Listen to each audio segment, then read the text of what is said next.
everyone, it's Cess. If you guys are new here, I have a background in fashion styling. I'm also a fashion enthusiast and also a fashion content creator. And I've been happily dealing with clothes for a long period of time. And for today, I'll be teaching you guys how to find tops that are more flattering for you, whether it's regarding the fit, the silhouette, the cut, the style, and etc. I'll be helping you guys out in highlighting the areas that you're proud of and at the same time drawing less attention on the areas that you're insecure or concerned about. But before I begin, I'd just like to quickly say that this video is about style guides. It's not style rules or whatever.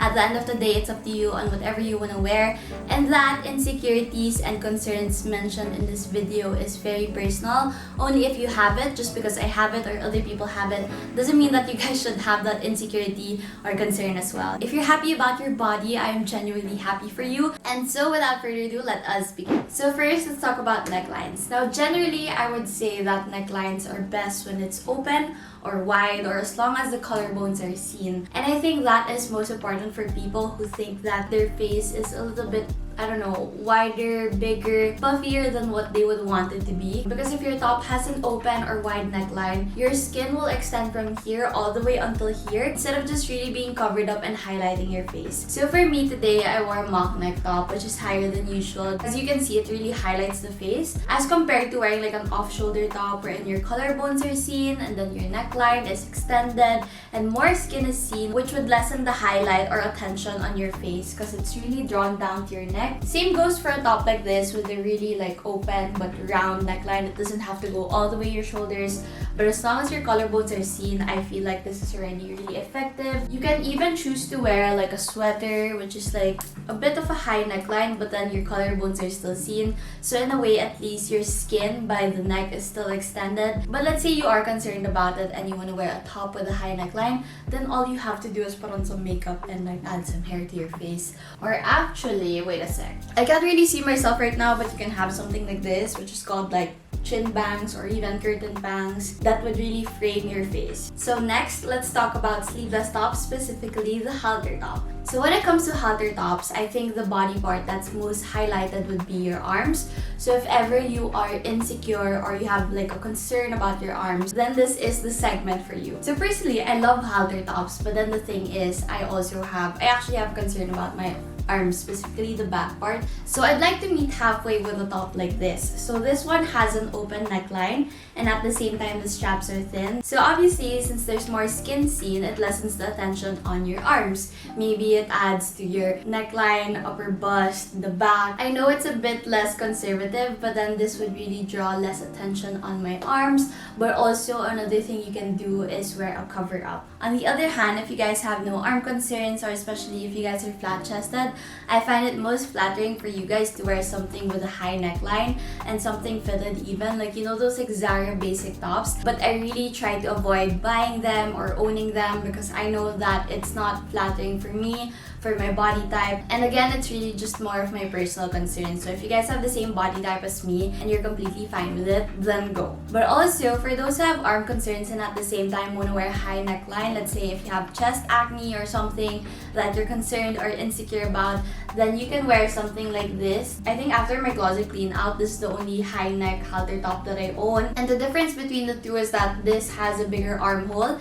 and this is a bit loose also. So at least in a way, the fabric doesn't stick into my skin and making it look like a little bit like that. It adds a little bit of shadow here and also here since it's a bit loose, which I guess would make an illusion that my arms are not as big as how I see it to be. And again, it's a personal concern. Next, let's talk about strapped sleeveless tops. Now for tops like this, usually the concern of people would be their arms and also their armpit fat, which I'd like to call chumpachi. I don't know where that came from, but I like to call it chumpachi. Like there's tendency for people who have bigger busts to have this like armpit fat thing also. And tops like this don't help that concern. Something that's really fitted and at the same time wherever the neckline starts is a bit low, it really highlights the armpit fat. So I would recommend these types of tops for people who are not insecure about, let's say, their like back arm fat. I don't know how to call it, but that's what I call it. And then also their chumpachi. But I'm still keeping this in my closet because it's cute and I can always like put on a cover up. Anyways, if you guys have that armpit fat concern rather, then you can always wear a similar top but something that's a bit more loose, like slightly less fitted.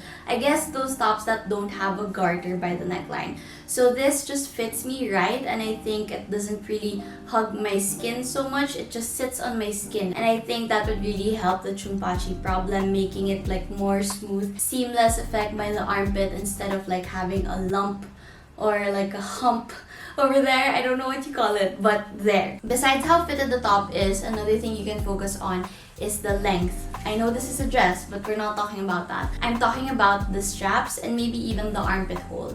So the higher it is or the shorter the strap is, obviously the smaller the armpit hole is, which means that there's no space for the chumpachi to pop out, which I think is much more flattering. So let's say for this dress, even if it were a top, notice how I adjusted the straps to be shorter, making no room for the chumpachi to be seen or to pop out. But of course, as expected, that's not the only concern for strap tops. So another concern would usually be the arms. And it's similar to the halter top that I'd say the smaller or the thinner the straps rather, then the better it is because it makes room for the neckline, adds more skin into your arm. So it really evens out the highlighted areas. Next, let's talk about sleeve tops, and first let's tackle long sleeve tops. So I have here 3 samples and I'd like you to apply the skin concept, like how much skin is seen, what will be highlighted and all. So since they're all long sleeve, the only thing that's usually seen would be your hands and your neck.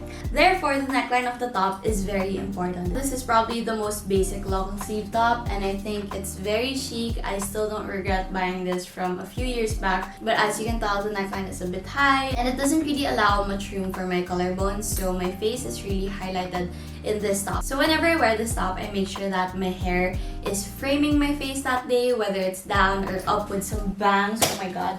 If you want to avoid that, you can wear something with a much more open neckline or something lower. So here's an example of like an open neckline, and honestly, like it also helps when you have skin seen by your waist so that it can really show your figure. Then I also have something like this, which is, I know it's quite low, the neckline. But my point is, whether you go low or wide, it would really help the top to be more flattering for you. Next, let's talk about tops with cap sleeves. Now, if you guys don't know what cap sleeves are, basically these are sleeves that are usually diagonally upwards like this. Usually it's fitted, sometimes it's not, and I have here 2 options. So as you can tell, for cap sleeves, it really highlights the arms, especially the side arms. So if ever you guys are concerned about your arms, you can still wear cap sleeves. You can have this alternative that's kind of still like a cap sleeve, but then the area here or like the fabric here is much longer compared to something like this. For a close-up look how it's like literally just 2 fingers as compared to this top that's around 4 fingers or 3 fingers. But yeah, this is much longer. And another tip would be to buy cap sleeves that are loose here, like let's say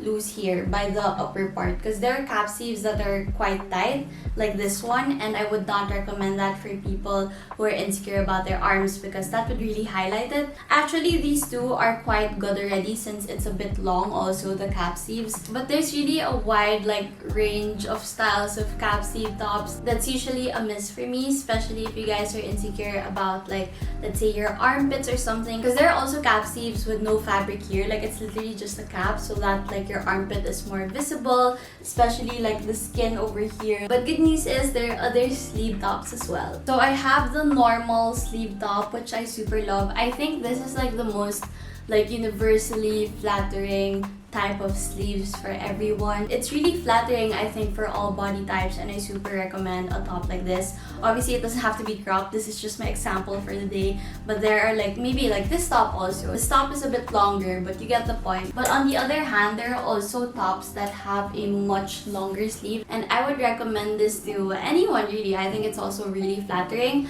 but I know there are some people out there who are insecure about how thin they are, finding themselves too thin than normal. So if you guys are one of those people, I would not recommend tops like this. Really oversized shirts with bigger sleeves than usual, because if it's really oversized, it would I guess visually make it seem like you guys are much thinner than you actually are, since the clothing might end up looking too big for you. Next, let's talk about the cut. Now, I don't really know the specific technical term for it, but basically what I just want to show you is the difference between these two dresses. Now, I know they're dresses just because I don't own a top similar to this. Now, what's so special about this dress is that the cut that you see over here is right after my bust, right after my boob area. It really just cuts there. And the tendency for this is that it makes busty people look pregnant. So I don't really own a top like that, and honestly, as much as possible, I try to avoid dresses like this, but the print was just so nice. As compared to this dress wherein the cut is over here, or even crop tops and fitted tops,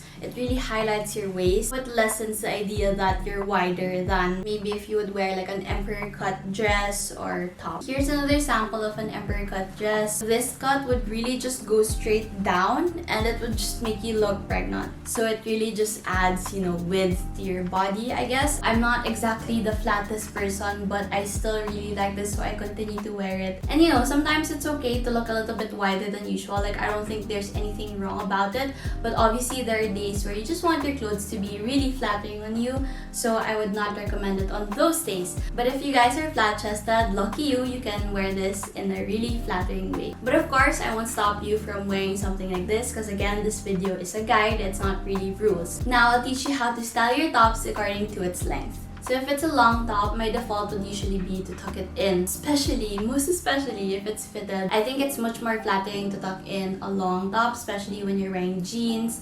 trousers, slacks, or whatever you want to call it. But if you don't want to tuck it in, do not wear jeans, please. I really hate the bulkiness of it whenever people wear fitted tops and then they put it over jeans. I really don't like how bulky it is, and I just find it so unflattering. But of course, if you're wearing cycling shorts, leggings, then it's perfectly fine to not tuck it in, because I think that's gonna be a little bit weird already. But anyways, I'd say if you guys are okay with it, wear crop tops, whether it's loose or fitted. I think it's generally much more flattering because your waist is more visible. And here's a little tip for 2 crop tops. So let's say it's a little bit more cropped than usual, that if you lift it, everything will be seen because it's also loose and it's too short, where obviously a nipple cover will not be enough. I would recommend that you guys wear a bralette or a sports bra. Please do not wear a normal bra because it's not appropriate. And that is it for today's video. I hope you guys enjoyed and learned something today. I promise I'll be doing more of this soon, but for now, please don't forget to like and subscribe in this video and channel